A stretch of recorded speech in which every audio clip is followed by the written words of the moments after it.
Hey guys, it is a gorgeous Monday morning here in western Montana, and I'm excited to be with you sharing this little art video. I had planned to do a painting tutorial or experience with a group of people this month, and that got canceled because of COVID-19, but I was still trying to think of like how I could do art things with people. And also I was thinking of a lot of my creative friends and people I know who have kiddos, and they're trying to think of things to do with them right now. And so I was like, maybe I could do like a little online art tutorial, something fun and special that people could do at home. So this is my first go at that. If you enjoy it, feel free to share it with anybody else. And I'm hoping to do a couple more interesting little projects. It should be something that you can do in not too much time without too much equipment. So enjoy, and hopefully I'll see you again soon. Guys, these are the materials you'll need for this project. You'll need some paper, watercolor works best, masking tape, a pencil and eraser, spices, scissors, and a ruler. I'm going to get a little more specific with you guys so you get good results. This is regular paper. I found that the wider tape pulls the paper more, so you will get better results if you use watercolor paper. I think the texture of the torn paper is actually kind of cool, but to each his own. Also, you'll find that curry powder or turmeric and chili powder or paprika will give you the best color. Show you how to measure yourself out so that you can mask off your pattern here. So you're going to have a sheet of paper. If you have a ruler, that's easy. All you're going to do is start at the corner of the paper and measure 2.5 inches and put a little mark at the top. And then 2.5 inches again, a little mark. 2.5 inches again, a little mark. 2.5 inches again, a little mark. Okay? An easier way to do it, I think, is if you just take a sheet of paper, fold it in half,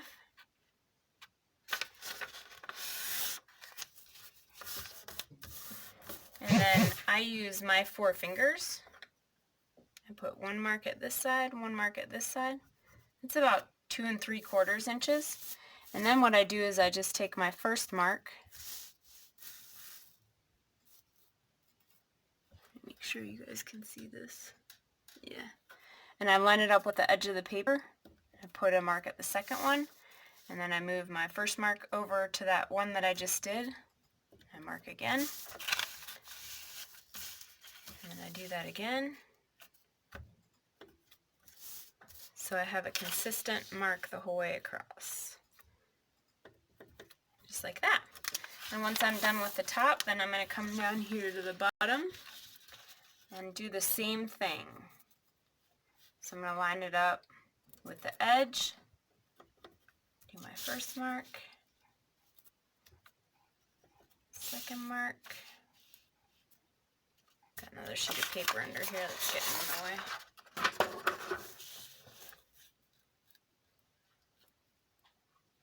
Third mark. Fourth mark, Ella Squeak and her squeaky toy. And then I'm going to flip it this way. I'm going to start in the top corner again. I'm going to do the same thing. Top left-hand corner, and work my way to the right. And I'll slide my paper up and do the same thing down at the bottom.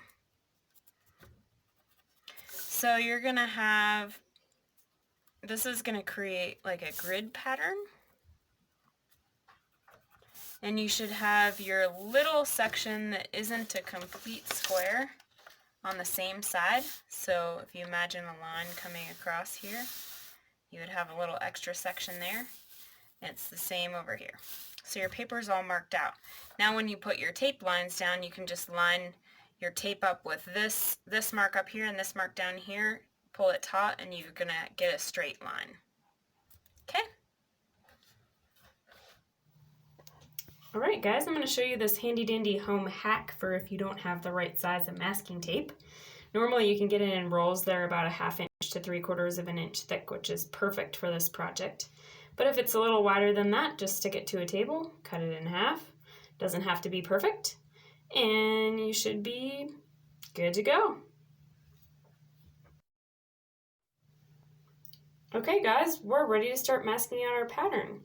What you're going to do is you're going to take your strip of tape, line it up with the left-hand side of that mark at the top and bottom of your paper, stretch it tight so you get a straight line, and press it down. And we're going to do the vertical lines first the whole way across your paper.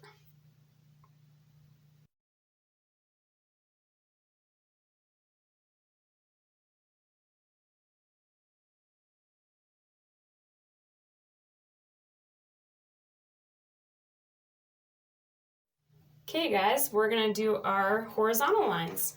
You're going to line the bottom of your tape up with the mark on either side of your paper. Whoops, bumped the camera.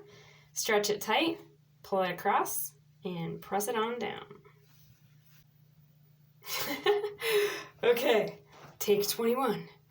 I have recorded this so many times trying to get it described in a way that is easy for people to understand. So we're going to do our last set of masked lines. And the easiest way for me to keep track of this was to go in the intersection of each of my horizontal and vertical lines and draw a diagonal line from the bottom left to the top right of the paper. And I've just followed that line with my masking tape in a way that cut each of the squares in half from bottom left corner to top right corner. So they had 2 triangles with the bases facing each other. And that's pretty complicated, but hopefully by just watching me you can see what it looks like. And you want to just try and keep your lines parallel so they don't get closer together at one end and further apart at another end. They stay exactly the same distance apart from each other the whole way across the diagonal of the paper, kind of like railroad tracks.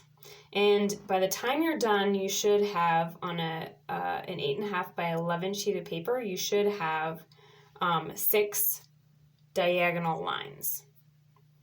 So I've got 1, 2, 3, 4 right now. I'm going to do the last 2. 1 cutting those 2 in the upper left-hand corner in half from corner to corner. Shoot. And the last one at the top, corner to corner. Voila! We have a perfectly taped pattern. And then the last thing I really like to do, just to keep all of my tape lines down and to give a nice crisp, even edge, is to tape around the whole edge of the piece. And I overlap the tape by about 1/4 of an inch on the paper. So it'll kind of cover up everything on this edge over here. I have a little bit down at the bottom that I left because I thought that would look kind of cool and modish and fancy and clean. And then tape the top, and I'm going to tape the other side, and then press everything down really good. Make sure it's not going to peel up. And we are ready to add color. Woohoo! Okay guys, now we're ready for some spices. And I'm going to use curry and chili, which I found give the best color. So what I'm going to do is I'm going to start in the top left-hand corner of my painting with some curry. And I'm going to put a pinch of curry in any of the triangles that points to the upper left-hand corner of the paper.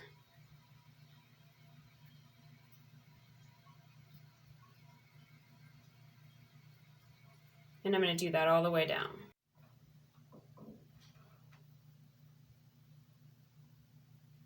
Okay, once I get that in, then I just start rubbing everything in.